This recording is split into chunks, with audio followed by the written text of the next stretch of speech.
오늘 주님께서 우리에게 주시는 생명의 양식은 요한복음 12장 1절과 36절의 말씀을 가지고 예수와 세상 임금이라는 말씀으로 첫 번째 시간을 함께 시작합니다. 먼저 23절 이하의 말씀을 몇 절 읽겠습니다. 이제 이 세상에 심판이 이르렀으니 이 세상 임금이 쫓겨나리라. 내가 땅에서 들리면 모든 사람을 내게로 이끌겠노라 하시니, 이렇게 말씀하시면 자기가 어떠한 죽음으로 죽을 것을 보이심이로라.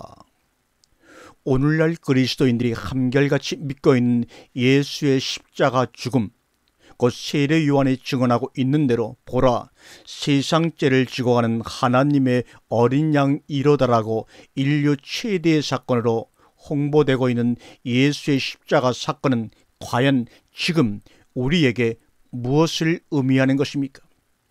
도대체 세상 죄를 지고 가심은 무엇을 말하는 것이며, 세상 죄란 또 무엇을 말하는 것입니까?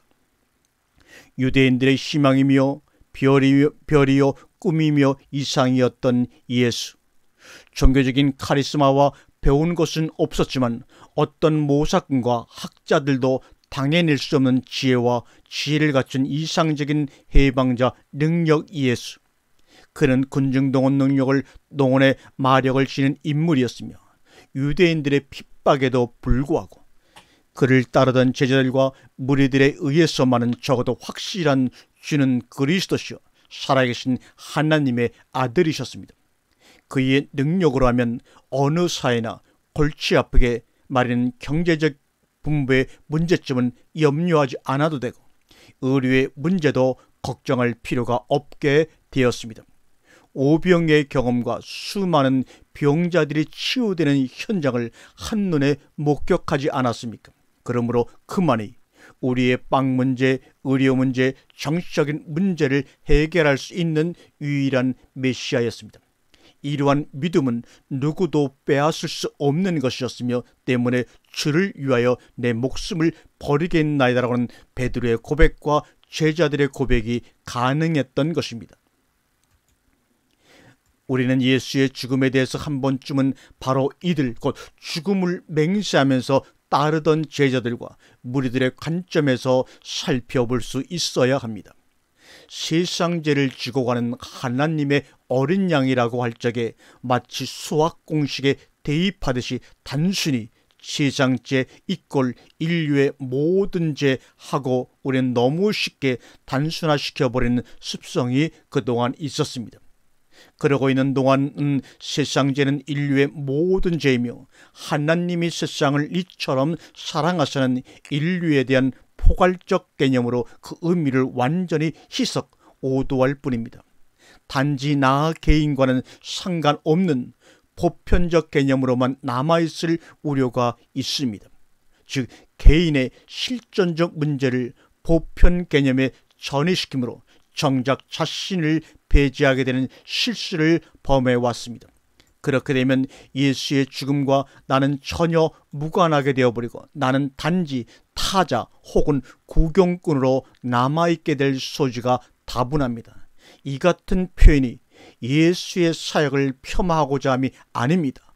오히려 예수님의 예수됨을 정확히 드러내고자 하며 각자 개인에게서 예수의 십자가 사건이 무엇을 의미하는 것인지 나타내려 함입니다. 오늘 본문 앞에 12절 기사를 보면 그 이튿날에는 명절에 온 큰 무리가 예수께서 예루살렘으로 오신다함을 듣고 종려나무 가지를 가지고 맞으러 나가 외치며 호산나 찬송하리로다.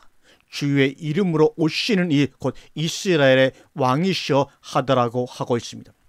이렇게 무리들이 열광하며 예수를 이스라엘의 왕으로 합창하면서 영접하는 이유에 대하여는 17절과 18절에 잘 나타나 있으니, 나사로를 무덤에서 불러내어 죽은 자 가운데서 살리실 때 함께 있던 무리가 증거한지라. 이에 무리가 예수를 맞으면 이 표적 행하심을 들었음이라고 한 까닭입니다. 물론 이전에도 많은 이적으로 예수의 소문이 파다했지만 무덤에서의 나사로 부활 사건은 예수께서 그러한 표적을 행하시게 되는 그 자신의 이유와는 전혀 상관없이 제자들과 유대 사이는 하나의 충격적인 사건이었고, 그를 스타텀에 오르게 했던 기폭제요 하나의 분수령적 사건이었음을 오늘 본문을 보면 자세히 살펴보면 알 수가 있습니다. 그러한 까닭에 선동자 예수뿐만 아니라 대제사장들이 나사로까지 죽이려고 모의를 합니다. 그러나 19절에 바리새인들이 서로 말하되 볼저다 너희 하는 일이 쓸데없다. 보라 온 세상이 저를 쫓는도다 하니라 하고 말하는 것을 보면 열광하는 무리들의 분위기가 어떠했을 것이라는 것은 가히 짐작이 가고도 남습니다. 이러한 슈퍼스타 이스라엘 왕을 어떠한 이유에서건 배우고자 하는 무리들의 면회 신청이 없을 리가 있겠습니까? 그칠 줄 모르고 그의 측근 비서진들에게 간청하는 장면이 20절에 나타나고 있습니다. 명절에 예배하러 올라온 사람 중에 헬라인 몇이 있는데 저희가 갈릴리 베세다 사람 빌립에게 가서 청하여 가로되 성생이여 우리가 예수를 배우고자 하나이다 하고 청을 넣고 있는 장면입니다. 청을 받은 빌립이 안드레와 의논을 거친 후에 함께 예수에게 가서 어떻게 해야 할지를 묻습니다. 그때 예수의 응답은 면회를 응낙하기는커녕 전혀 엉뚱한 말씀을 하고 계십니다. 한번 그 말씀을 읽어보도록 하겠습니다. 가라사대 인자의 영광을 얻을 때가 왔도다. 내가 진실로 진실로 너희에게 이르노니 한 알의 밀이 땅에 떨어져 죽지 아니하면 하늘 그대로 있고 죽으면 많은 열매를 맺느니라. 자기 생명을 사랑하는 자는 잊어버릴 것이요 이 세상에서 자기 생명을 미워하는 자는 영생하도록 보존하리라. 사람이 나를 섬기려면 나를 따르라. 나 있는 곳에 나를 섬기는 자도 거기 있으리니 사람이 나를 섬기면 내 아버지께서 저를 기이 여기시리라. 이제 이 세상의 심판이 이르렀으니 이 세상 임금이 쫓겨나리라. 내가 땅에 쓸리면 모든 사람을 내게로 이끌겠노라 하시니 이렇게 말씀하시면 자기가 어떠한 죽음으로 죽을 것을 보이심이러라. 요한복음 12장 23절과 33절까지의 말씀을 봉독했습니다. 면례를 신청하고자 하는 그들의 의중과는 전혀 상반되는 삶의 전개를 주님은 지금 예고하고 있습니다. 그들의 의도가 구체적인 내용으로 기술되어 있지는 않다 하더라도 우리는 충분히 짐작할 수가 있습니다. 그러나 메시아의 삶은 그들의 그러한 의도대로 응답할 수 없습니다. 도리어 그 반대입니다. 인기 최고 절정에서 은퇴 선언 정도가 아니고 자신이 죽게 되리라는 극적이고도 폭탄적인 선언을 지금 하고 계십니다. 우리가 여기서 간과해서는 안 될 것이 예수께서는 자신의 죽음을 말씀하시면서 그것이 곧 이 세상의 심판인과 동시에 세상 임금이 쫓겨나게 되는 것임을 말씀하고 있다는 사실입니다.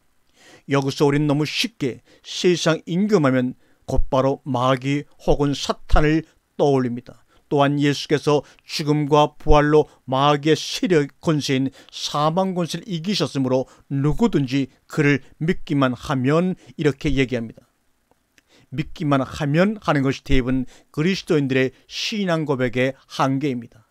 그렇기 때문에 우리도 오늘도 여전히 사탄의 정치를 알 길이 없으며 여전히 속고 있는지도 모를 일입니다. 오늘 본문에서 심판을 받는 세상과 쫓겨나는 세상 임금은 무엇인가 확실히 알고 넘어가야 합니다.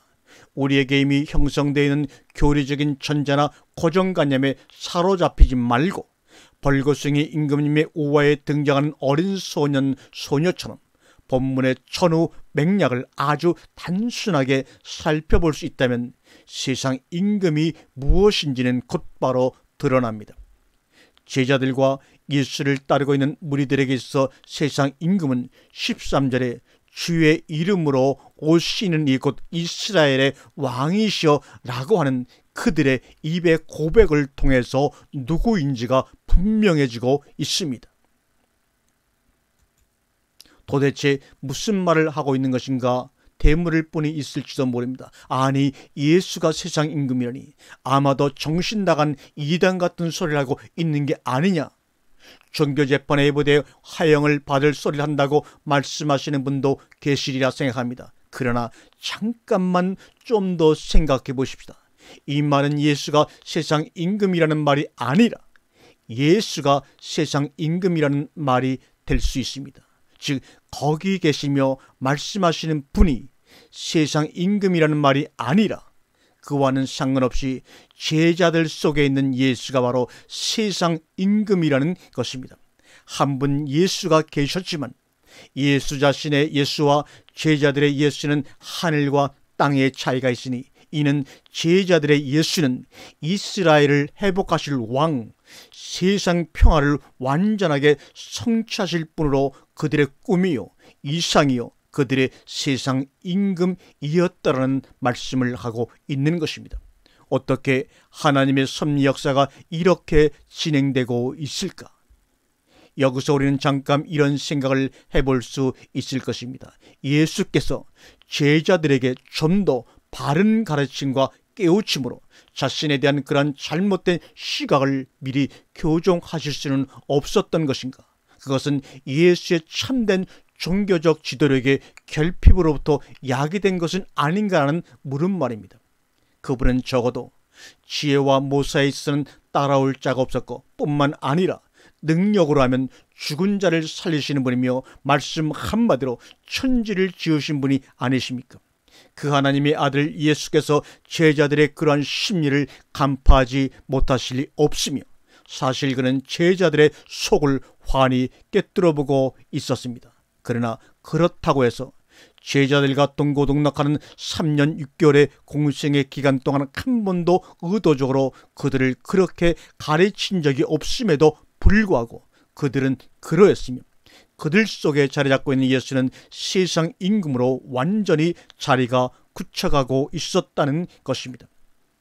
예수께서 이러한 사실을 모를 리가 없습니다. 그럼에도 끊임없이 말씀을 하고 설교를 하고 계시지만 그러나 그분은 설득하거나 또는 지혜로운 말을 의탁해서 그것을 교정하거나 해결을 시도하지 않고 있다는 사실입니다. 하늘의 말씀을 들으면서도 제자들에게서 나타나고 있는 그러한 모습들, 그것이 사실은 인간의 죄악성의 실체라고 하는 아담 후의 참 모습입니다.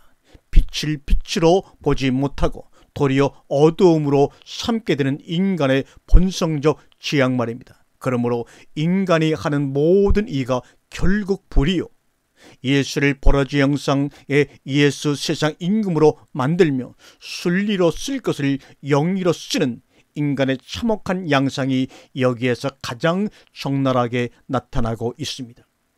때문에 바로 세상 임금 예수는 인간 최악의 표상이며 최고봉이며 집대성이며 총체라고 볼 수 있는 것입니다. 즉 인간의 모든 죄악성이 예수를 가장 가까이 따르고 있는 제자들의 실상을 통하여 세상 임금이라고 하는 형태를 띠고 예수에게 집중되고 있다는 것입니다. 그러고 보면 제자들 속에 있는 예수는 인간의 죄악 덩어리며 예수의 가장 큰 고통이셨으며 거기서 예수는 세상의 모든 죄를 짊어지고 있는 어린 양의 모습으로 등장하게 됩니다. 인간 최고의 간신과 이상을 이스라엘 왕 예수에게 모아놓고 열광하고 있는 무리들에게 말씀하시는 폭탄선은 그 예수는 죽어야 한다. 그 예수는 죽어야 한다. 그 세상 임금이 너희 속에서 쫓겨나지 않으면 그것은 참된 구원이 아니라는 말이요.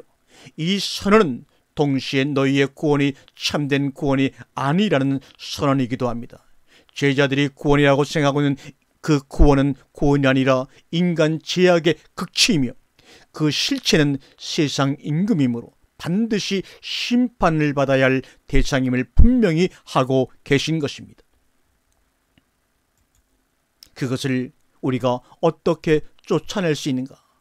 설득과 지혜로운 말로요? 아니면 카리스마적인 마력을 동원하여 그들의 마음을 사로잡아 변화시킴으로? 아니면 능력 있는 소위 레마의 말씀을 그들에게 보스같이 공급함으로 천만의 만만의 말씀입니다. 주옥 같은 산상순의 말씀을 레마가 아니었으며 제자들과 함께 다니면서 하셨던 모든 말씀 등과 행하셨던 능력들은 살아있는 하나님의 역사가 아니시란 말입니까? 오히려 그 결과는 그분의 사역의 내용과는 전혀 다른 오늘의 저러한 제자들 모습만 낫게 하는 결정적 요인들이었을 뿐입니다. 여기서 그분의 유일한 방법은 사람의 지혜로서가 아니라 하나님의 미련한 방법인 십자가의 도 바로 그것입니다. 자신에 대해 갖고 있는 제자들과 무리들의 환상을 바로 자신의 죽음으로 박살낼 수 있고 또 그들 속에 자리하고 있는 세상 임금을 쫓아낼 수 있는 길이니 이것이 하나님의 큰 비밀이요 믿음의 선진들이 어찌 이를 자랑하지 않을 수 있었으리요 그 말입니다. 성경은 결코 지혜로운 말이나 지식에 의해 설득하거나 그들을 깨우쳐 그 죄악으로부터 벗어나게 할 수 없으며 다만 그들의 실수의 임금을 죽음으로 쫓아내는 방법밖에는 도리가 없다는 것을 웅변적으로 증언하고 있는 것입니다. 이것이 기독교 십자가의 사건입니다. 그래서 한 알의 밀이 땅에 떨어져 죽지 아니하면 한 알 그대로 있고 죽으면 많은 열매를 맺느니라이며 자기 생명을 미워하는 자는 영생하도록 보존하리라. 사람이 나를 섬기려면 나를 따르라. 나 있는 곳에 나를 섬기리니 나 있는 곳에 나를 섬기는 자도 있으리니 사람이 나를 섬기면 내 아버지께서 저를 귀히 여기시리라 말씀하고 있습니다. 따지고 보면 주의 이름으로 오시는 이 곧 이스라엘 왕이신 예수는 베드로의 생명이므로 그를 위해서는 기꺼이 순교를 할 각오를 할 수 있었고 오늘날도 그와 같은 순교적 자세의 신앙인들이 어디 하나 둘이겠습니까? 그 예수는 자기이며 자기의 생명입니다. 그러나 그것이 자기 생명을 사랑하는 것이요 성경은 마치 자기 생명을 사랑하는 자는 잊어버릴 것이요 이 세상에서 자기 생명을 미워하는 자는 영생하도록 보존하리라고 하고 있습니다. 자기 생명을 사랑하는 신앙행위인가? 그것으로부터 죽고 이제는 자기 생명을 미워하는 신앙생활인가? 예수는 자기를 따르는 가장 측근들의 자신에 대해 형성되고 있는 메시아관을 통하여 인간 죄악의 원초상을 드러내고 그것을 예수에다가 모아서 실상은 죄 없으신 예수가 죄의 모양으로 삼아집니다. 그리고 자신을 십자가에 못 박습니다. 이것은 제자들의 환상인 예수를 죄악을 쳐 부수고 새로운 진리로 그들을 이끌고 계시는 모습입니다. 이것이 복음의 비밀입니다. 이것이 곧 그분 자신 즉 아들의 믿음 피스투스 투 히우입니다. 이 아들의 믿음이 제자들의 믿음이 될 때, 이 아들의 믿음이 우리들의 믿음이 될 때 그들의 환상이라고 표현했지만 그것은 아담의 후예가 지니고 있는 본성적인 인간의 지향하는 바 그 무엇입니다. 그것이 분쇄되고 사람이 나를 섬기려면 나를 따르라. 나 있는 곳에 나를 섬기는 자도 거기 있으리라가 되는 것입니다. 그 아들의 믿음과 동일한 믿음을 갖게 될 때 비로소 하나님의 의를 은혜로 잊게 되는 것이며 여기에 복음에는 하나님의 의가 나타나서 믿음으로 믿음에 이르게 하나니 오직 믿음 의인은 믿음으로 말미암아 살리라 함과 같으리라는 로마서 1장 17절 바울의 고백이 이룩될 수가 있는 것입니다. 이렇게 성경은 예수 그리스도의 사역에 대해 밝히 증언해 놓고 있으나 역사의 아이러니는 조금도 개선되지 않고 더욱 심하게 되풀이되고 있습니다. 오늘날 예수 그리스도를 우리의 주로 고백할 때, 즉 우리가 주 예수 그리스도라고 고백할 때 그 의미는 다분히 모든 그리스도인들에게서 이스라엘의 왕으로 고백되고 있다는 것입니다. 오늘날 어느 교회 모임에서 호산나 찬송하리라다 주의 이름으로 오시는 이 곧 이스라엘 왕이시를 외치지 않는 것이 있습니까? 오히려 디질세라 큰 믿음을 보이게 경쟁을 하고 있는 시대이고 보면 2000년 전 예루살렘에서보다 더욱더 심합니다. 물론 진정한 의미의 호산나송은 모든 이들의 입에서 터져 나와야 됩니다. 그러나 본문에서 무리들의 호산나송은 실제는 철저히 육신적 관점에서 맞춰져 있는 노래라는 점입니다. 세상 임금 예수의 고백으로 아닌 복음의 비밀에 담겨져 있는 우리들 주 예수 그리스도로 고백되어져야 합니다. 그래서 주님이며, 그래서 예수이며, 그래서 그리스도로 고백하고 있는가, 아니면 세상 임금 주 예수 그리스도인가 말입니다. 사도행전 2장 36절에 그런즉 이스라엘 온 집이 정령이 알지니 너희가 십자가에 못 박은 이 예수를 하나님이 주와 그리스도가 되게 하셨느니라 하니라 고백하고 있습니다. 그러므로 보혜사 진리의 성령이 오시면 하는 일이 그가 와서 죄에 대하여, 의에 대하여, 심판에 대하여 세상을 책망하시리라. 죄에 대하여라면 너희가 나를 믿지 아니하며 의에 대하여라면 내가 아버지께 가니 너희가 다시 나를 보지 못하며 심판에 대하여라면 이 세상 임금이 심판을 받았음이니라 입니다. 이래도 자기식 믿음을 고수해야 하고 이미 아버지께로 가버린 그 의, 그 죄악 덩어리, 그 심판받은 세상 임금을 죽기 살기로 따르고만 있을 것인가 우리 한번 되물어 보기를 간절히 바랍니다. 아멘.